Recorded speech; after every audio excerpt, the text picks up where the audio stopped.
Hello and welcome to Still Live 5.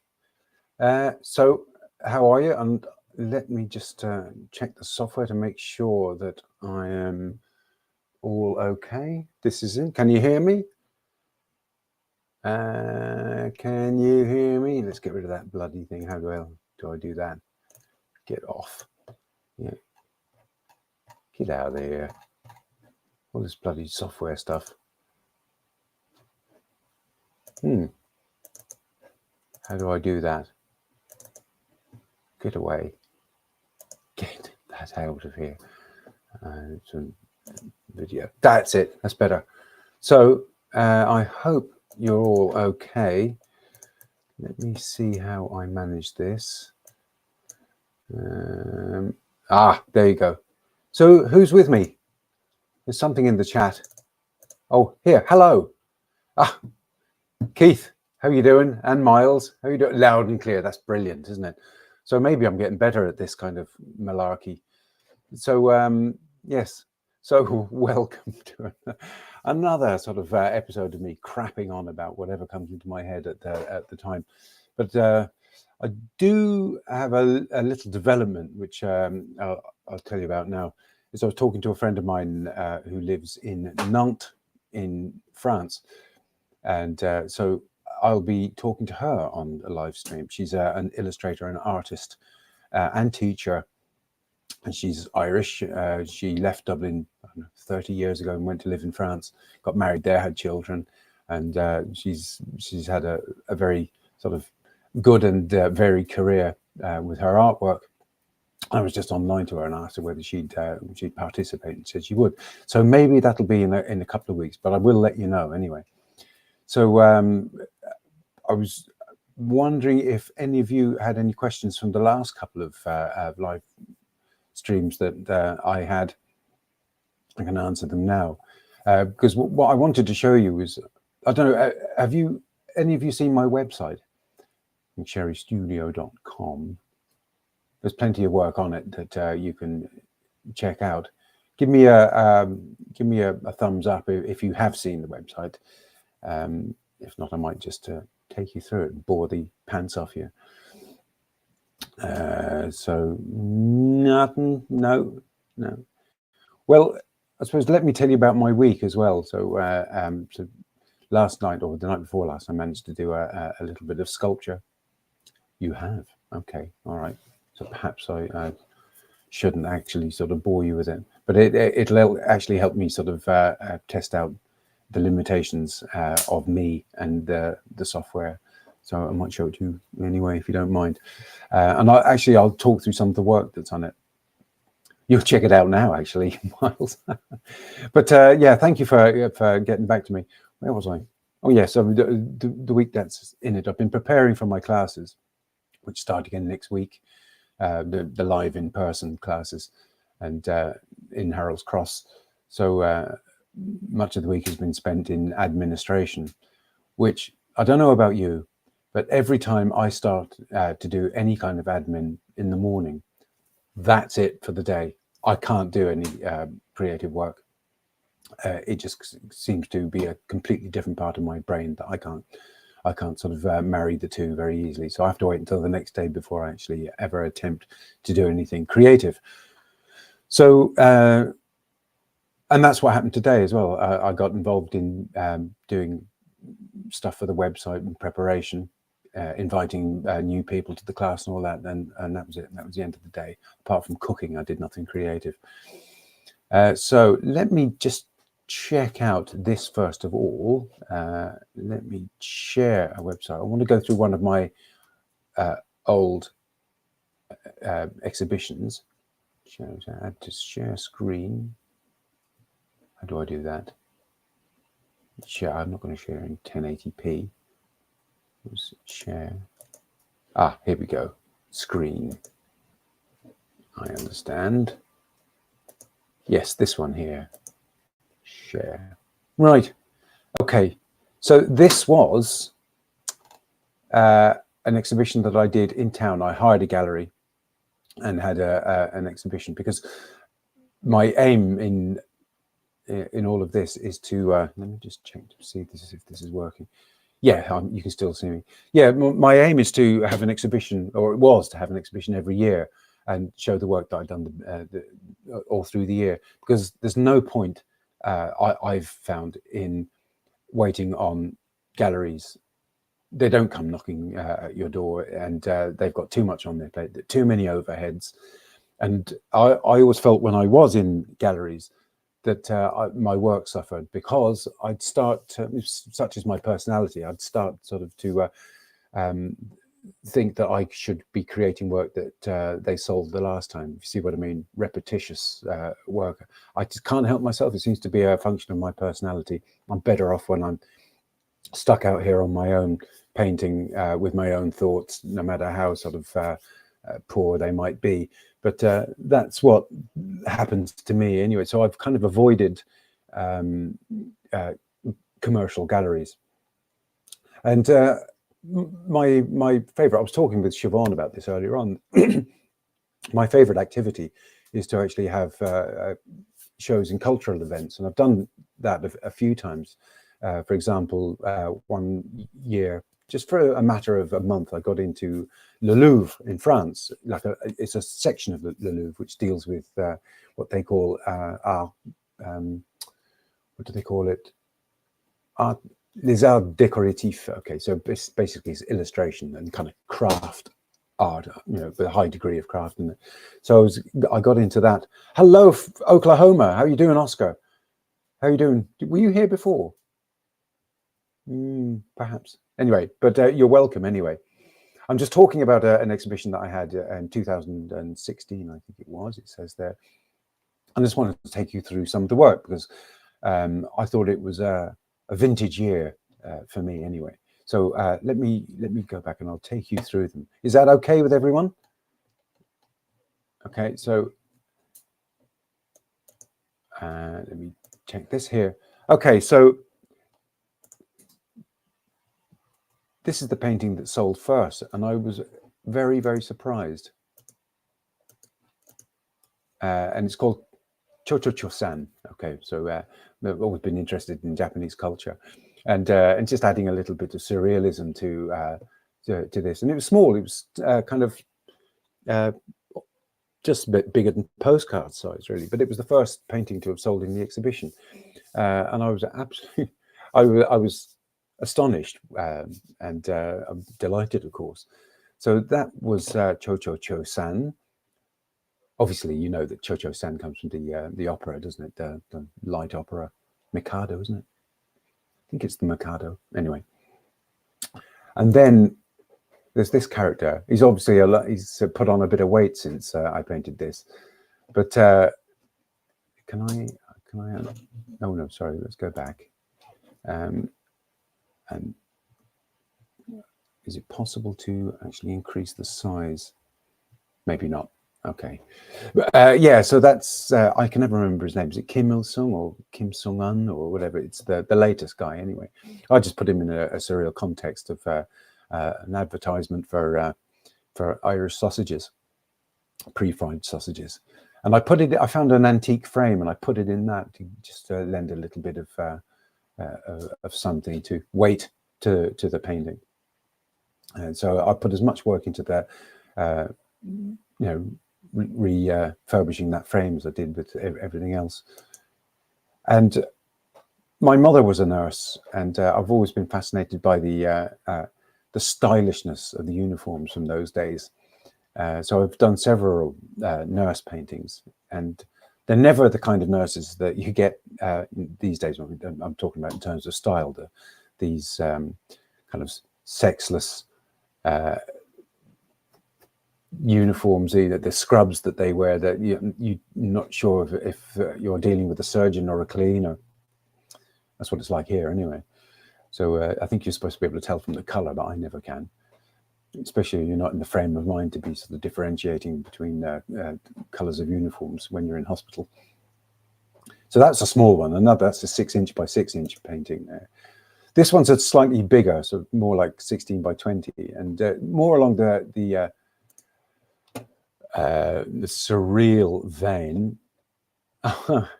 I'm going back and forth between the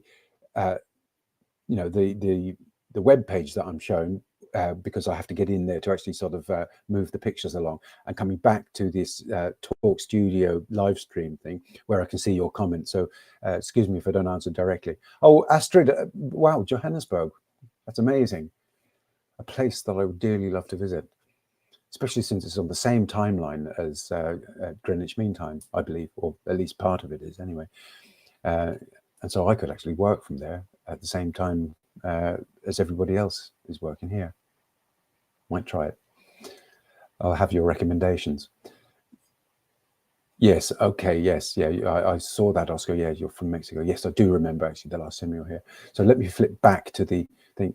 Yeah, so this one, what did I call it? Exploration Mackenzie.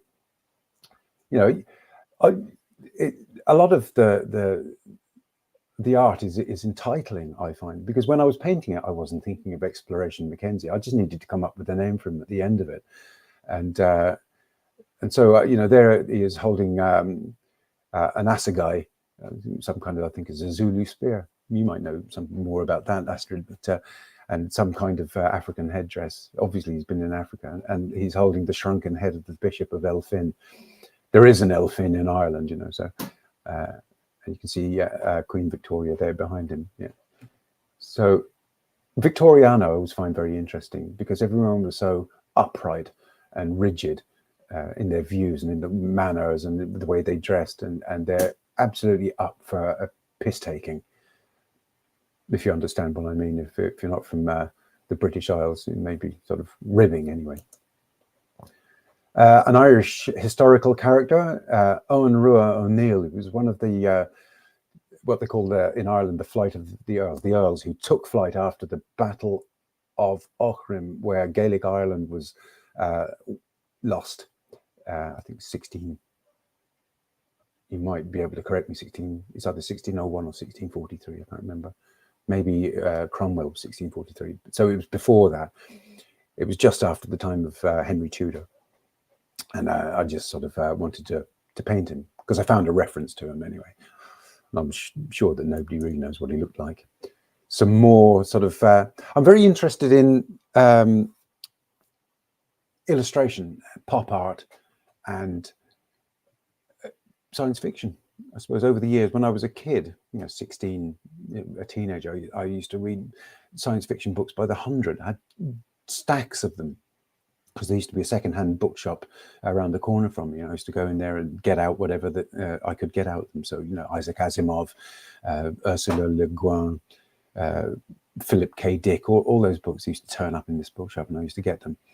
And I think that probably informed my work, especially the art on the covers of these books, because the art was absolutely terrific.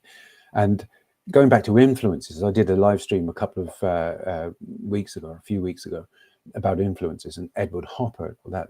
And Edward Hopper is I mean, he's quite a realistic artist, isn't he? And everything's kind of face on, and you know what it is, and there's an atmosphere to it. And it kind of deals in Americana, all that kind of stuff, and I love that. But I also love the surrealism and some of the work that you saw on the book covers, notably Chris Foss, who's an English illustrator, and I used to sort of buy the books because of his illustrations, and it took me a while before I realized that the books had nothing to do with what was on the cover. They absolutely nothing to do with these spectacular covers. You know, a completely different subject, but they just had a Chris Foss cover. You should look him up. He did these extremely realistic looking spaceships that look as if they actually exist. And I was absolutely besotted by his artwork for years and years and years. And you know, I still like it, although you know I've moved on from science fiction. You know, I don't really read it very much anymore. But anyway, I think it affected my work. He said in his paintings that the detail gives the illusion of function, and you'll see what I mean when you have a look at his work. So FOSS is his name. And incidentally, he also did the illustration work for a book in the 1970s called The Joy of Sex. So that was a good one. Nothing to do with science fiction. Anyway, let me move on before I start going down that road. Yeah, a couple of other similarly sort of doll-like paintings. I named one of those. It was about Mary Tudor and Elizabeth Tudor. You know, the two half sisters that were at each other's throats after Henry VIII died. That's not one of them, actually. That's a painting I did after we went to France for a month and put my youngest daughter in a French school, and she looked completely lost at one stage. She was only small, and but you know, my wife is French, so a lot of French was talked around the house anyway. So you know, and her first day at school, she looked so lost. So I just felt maybe we shouldn't have done it, but she enjoyed it after that anyway. But it just inspired me to do this little picture of this girl who's lost in space, I suppose. And I found an old, you know, an antique brass mirror frame, and that's what I used. And I cut a piece of particle board, MDF, to suit. Oh, sure. What have I done? Come back here. I missed that one. This is another antique frame that I found and used as inspiration for a painting. Let me just check there's no an assegai. Yeah, going back to, I'll just come back in to see the comments. Yeah. Oh yeah, I would enjoy a visit to South Africa.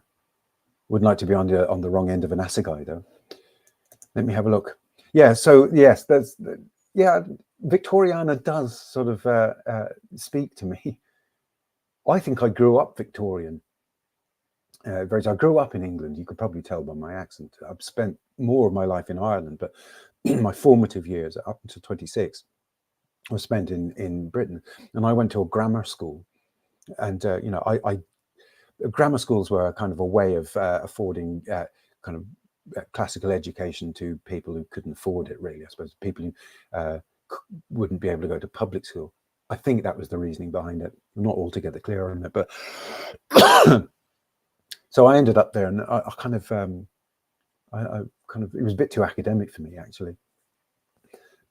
So I felt I was drowning a bit in that school. But you know, there were teachers on certain occasions walking around in academic gowns and things like that, and even the prefects, who were the sixth formers, I suppose, 18 years old, they walked around in gowns as well. And when I think back on it, it was odd, especially compared to Ireland, where the same kind of class system doesn't apply. There are classes, but they're not as defined as they are in the UK, where I was. But I think I grew up Victorian because that kind of influence. My dad was very sort of you know, upright, strict, sort of very religious man, and maybe that came through. And of course, you always grow up with all these stories, you know, running around the schoolyard, you know, singing sort of jingoistic songs. That's what happened when you're young. You just do what everyone else is doing. All right, and move on. That one sold as well, and that kind of was I found it sort of odd. The whole exhibition seemed to be sort of unusual. I found there's that one you saw, that one you saw here. Yes, a great artist, a friend of mine called Paul Slater, said to me, he says, think of the most ridiculous thing you can and paint that. You know, he was talking in regards to illustration, but it informs all his work, and I took that on board and very much influenced by him. And I'll do a bit on him as well when I get the chance. I do a bit more research, make sure it's coherent when I actually do it. So there you go. More sort of posh people riding around on animals. There you go. The funny thing is that I don't think I paint like that anymore. This is set on a moon of Saturn, isn't it? Titan. And when I painted that, I remember starting out and I didn't know what I was going to do on that canvas. And the painting grew exponentially. So very often paintings, let me have a look here. Just let's get out of here for a second. Where are we? No,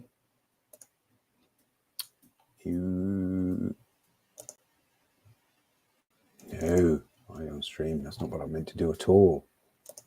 Oh yeah, yeah. Very often, like if you're going to do a painting, you might sort of plan it all out first.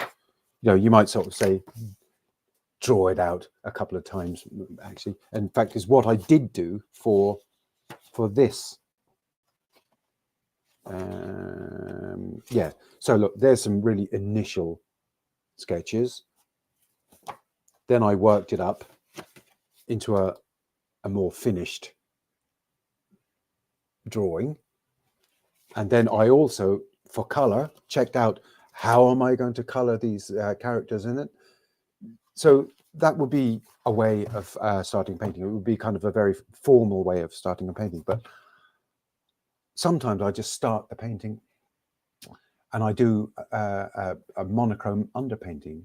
And because it's monochrome, you can just keep changing it and adding to it and taking away from it without worrying about messing up the painting, because you get the underpainting done completely up until it looks like a, you know, you could say a black and white photograph.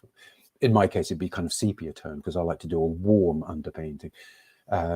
That's called a brun eye, by the way. You know, a grey underpainting is called a grisaille. I mean, French is spoken in my house, but I haven't picked it up very well.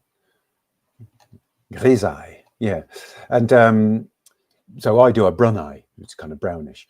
And but it means you can sort of paint something and keep working it until you kind of get it right. And then add the color, because all your tones, your image, every element that you want in the painting is fixed in. Let me have a look, go back onto, yes. Yeah, so that's what happened with that painting. And one day I'll show you it, because I didn't actually realize I was going to come across that painting. I will show you a brun eye, because I think it's a really interesting way of painting. It's a really good way of getting things right before you commit to color. And it's the old masters used to use it a lot anyway. That, in fact, that was done the same way. And this is a memory of London, because I grew up there. And if you're a Londoner, you're probably going to spend a good percentage of your life standing on railway platforms because of the underground. And the underground, because of the underground train system, I don't know London very well. And you find that it's true of many Londoners, you know, that you know the railway system, but you don't really know. You know, you could go from one place to another. You could walk it faster than going on the train, but people think you have to take the train because it looks far away on the train system map. But that's just because of the way the map is presented. Yeah, so that's a successful painting.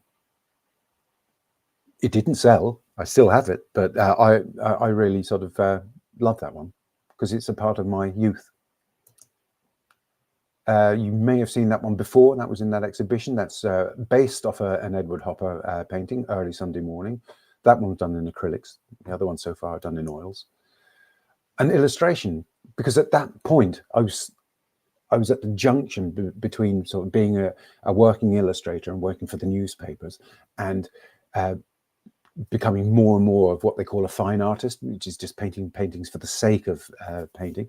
And a lot of my illustrations looked like that anyway, but you know, obviously a newspaper contacted me and say, well, we've got this article, can you do an artwork for it?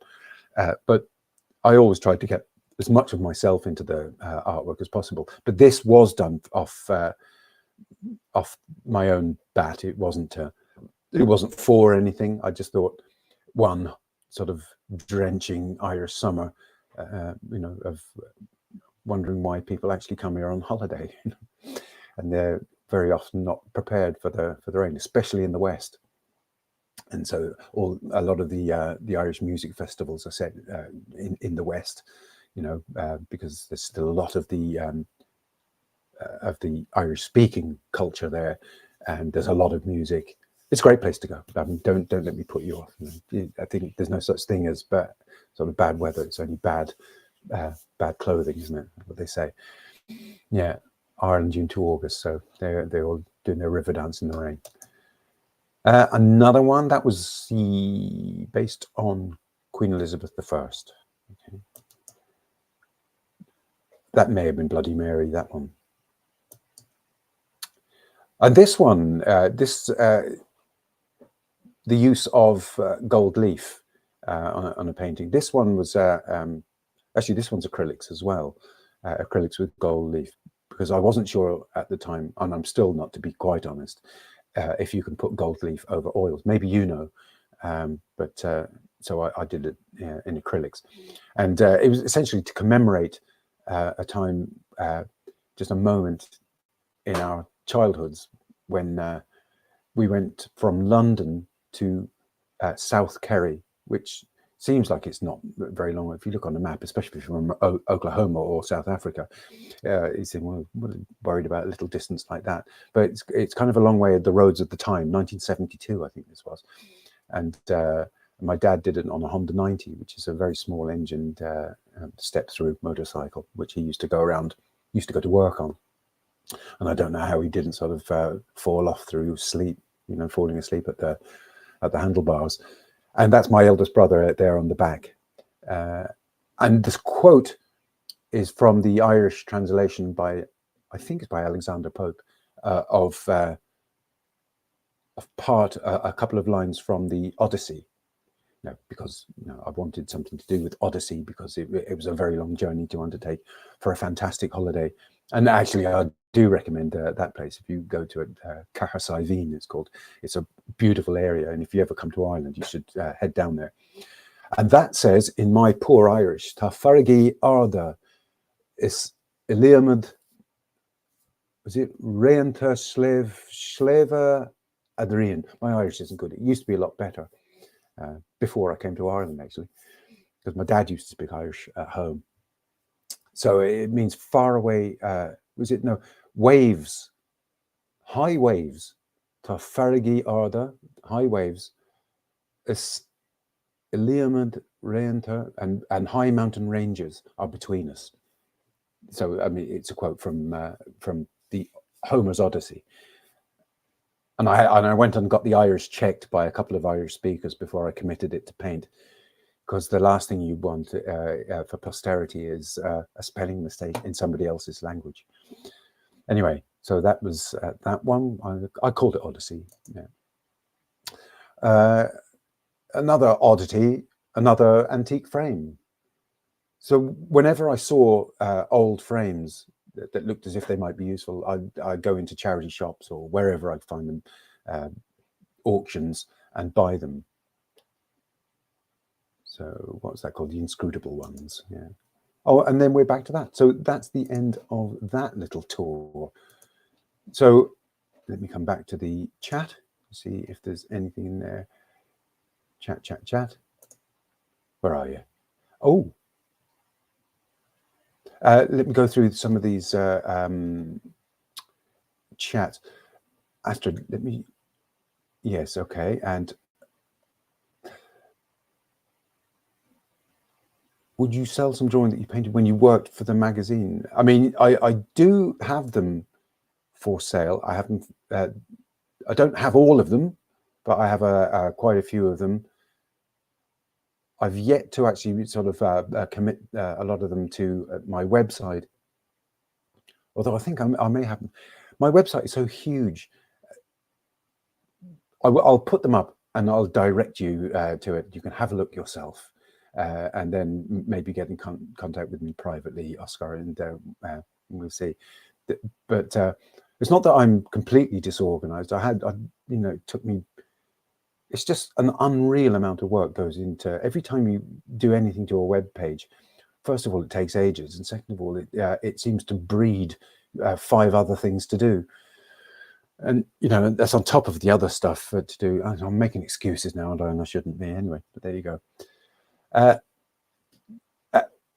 So I'll get back to you, Oscar. So the motorcycle painting has a 1930s poster ad vibe. Very, yeah, it does, doesn't it? That's why I think I call myself Victorian. Maybe I'm sort of more Edwardian, and I think I grew up in a time. Maybe you did as well. Maybe you don't feel that way at all. That we were still sort of hung over from those days, and I'm not sure that the youngsters would actually sort of understand what's going on. You know, visually, you know, the visual language that's you know, that's being used. So all of that stuff sort of, you think it might not affect you, but it's all sort of going into your head, and then you sort of synthesize it, I suppose, and it spills out into your artwork. I suppose that must be the way it is. Maybe it's best not to think too much about it, but yeah. Thank you for your understanding, Oscar. I'll get back to you. Maybe you could send me an email or something so I could PM you, or you PM me. I'm not quite sure how. I think that the means are on my channel or on the website that you were just watching, McSherryStudio.com. Yeah, I'm open to any kind of arrangements, to be honest. So, yeah. God, your English is good enough, by the way, Oscar. Look at me struggling. It's supposed to be my native language. So yeah, so do any of you have any questions about that? Anything that you know, that you want explaining further? I think that my work has kind of changed somewhat since I'm trying to do larger works for a start. I kind of got myself into a groove of doing very small work, especially when I was doing the daily paintings, which are just not much bigger than postcard size. I should actually come out of this, shouldn't I? Let me do this again. Yes, yeah. I got myself into a groove of doing work that's that size and maybe not much bigger than that. And now I'm trying to sort of get up there, sort of maybe 3 foot by 4 foot, kind of more. Kind of. Oh, you can see that painting behind me. Yeah, that's the London one there. You can see it there. It's not that big. It's about, what, 30 inches by 24 inches or something like that, that one. So I don't always do tiny work. Where am I on this now? Let me, oh yeah, okay. So questions, any? I don't want to bang on for too long, sort of, and waste your time. But yeah, so that's, so Miles, you sound like you grew up here with a name like that anyway.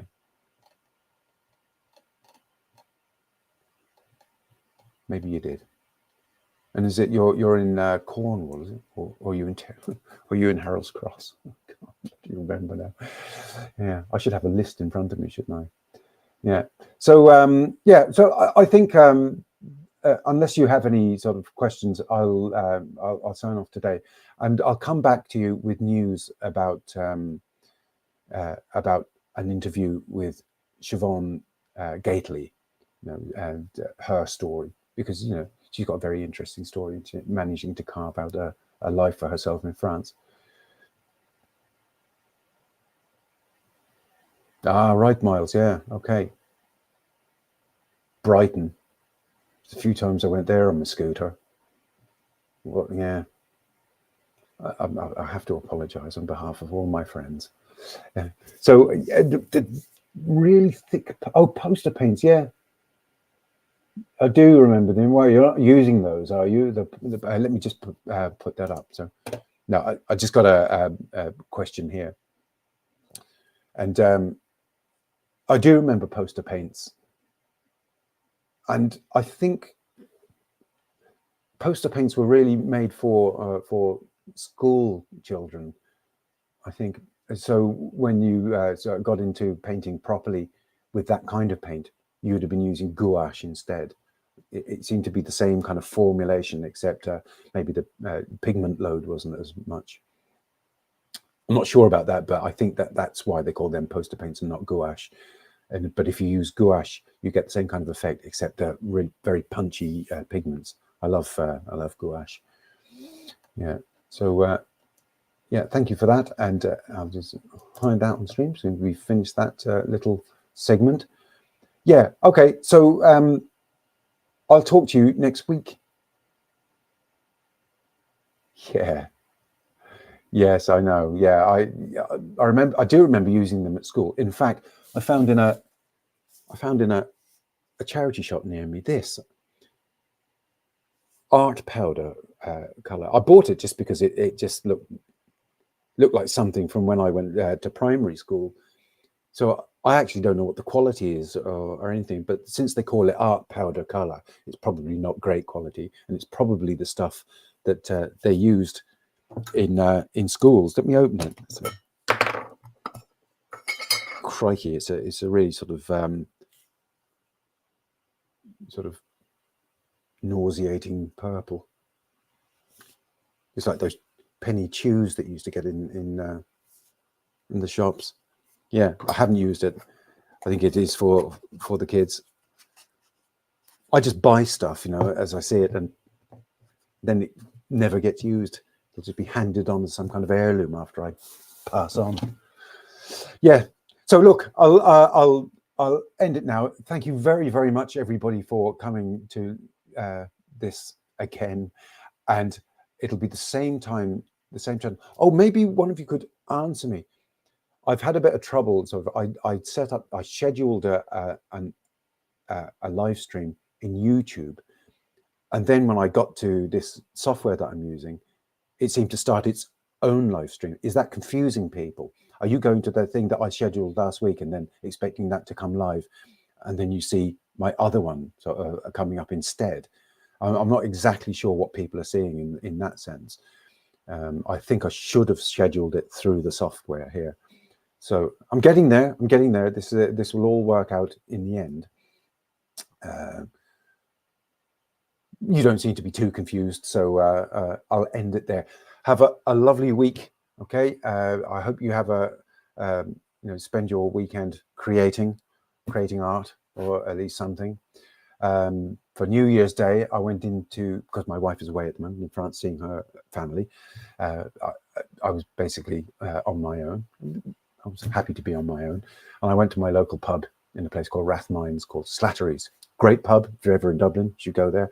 And I decided, yeah, I'm going to go. Yes, Miles. Yeah, I'll be gone in a second. And thanks for coming. And I said, I'm going to write a song because I'm interested in music. And I said, and I like this. I like the old troubadour tradition in France, and the troubadour tradition was taken up in England by a guy called Jake Thackeray, and I'm very interested in his work. He's gone 20 years now, but he wrote terrific songs, and I thought that's the kind of music I like. And he used to write about contemporary things, and he used to the very witty songs, very, very learned actually, and I write a song, and I had a pint of Guinness with me, and I just wrote down a whole load of words, and then the narcotic effect of the beer started to get to me. I only had 2, but I shouldn't have had 2. I should have had 1. I would have got more work done. And then I just kind of walked home. So I've just got a whole load of words written down in my sketchbook. Have a lovely week, and I'll see you soon. All right. Bye, guys.